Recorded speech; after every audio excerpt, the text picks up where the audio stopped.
The Chief Operating Officer of Facebook, Sheryl Sandberg, recently spearheaded the launch of a campaign to ban the word bossy, arguing the negative put-down stops girls from pursuing leadership roles. Some aren't on board with the idea of banning words, saying there are more important issues to worry about in equalizing the playing field for women.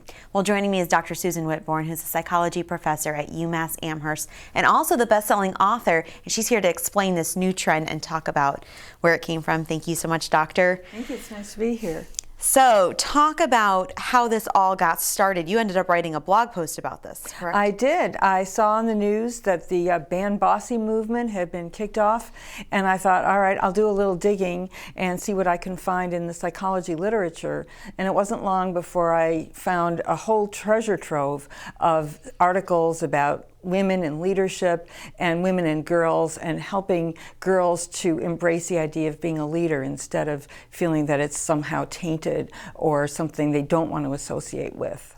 Sheryl, rather, not the author, but Sheryl Sandberg from Facebook, who is spearheading this, harkened back to an experience in her life when she was little, and a teacher had told another girl not to be friends with her because she was bossy.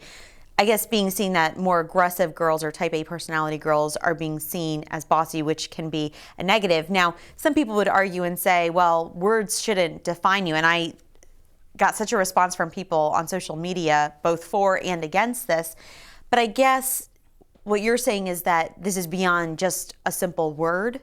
That's right, Elise. And I got some responses too, both on my blog and on Twitter and my Facebook group, people saying we shouldn't ban a word. And I think that's not so much the point as the concept of what bossy means and what it connotes. And the image I used to tag my own blog post was Lucy from Peanuts. No little girl really wants to be like Lucy. It's much more effective to be Sally. You can still get what you want, but when you're a Lucy, you just make everybody mad at you. Yet Lucy has a lot of qualities that are admirable, just difficult for women to embrace. Okay. I think myself, I want to be Lucy. What's wrong with Lucy, right? But not many women think along those ways. So when I asked on social media like you did, you always get such a tremendous response from people for and against an issue. And I think the predominant factor of people, let's start with against the Ban Bossy campaign, was they came out in force again saying it's word police, stop it, be bossy, you can be anything you want. Then you have the flip side of the coin saying, well, it's not the fact that it's the word per se, it's the fact that men aren't called bossy, but women are called bossy in a negative connotation, in a negative way.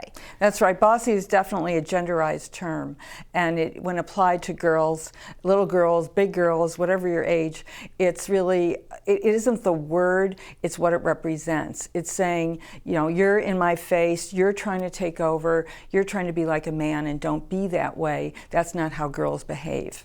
Some of the stars that have come out in support of Sheryl Sandberg and this campaign, I'll use Beyonce as an example. I hate to single Beyonce out. I apologize, Beyonce. You could look at it and say, all right, well, what about some of the lyrics, some of the things your husband says in his videos or in his songs? And that is a bigger issue to some people, saying the other B word as opposed to bossy. The other B word is something that we should be getting rid of, or having very sexually suggestive routines in the video, kind of making girls feel as if they need to be this kind of sexualized object for men. Couldn't you look at that and say, well, that's a much bigger issue to worry about than bossy? I agree, and it is kind of ironic that Beyonce has taken this cause on, but it's good. I mean, maybe they're having conversations at home, and maybe we can start to change some of those dialogues, some of those lyrics, and represent women more positively everywhere in media. What do you feel will be the end result of this campaign?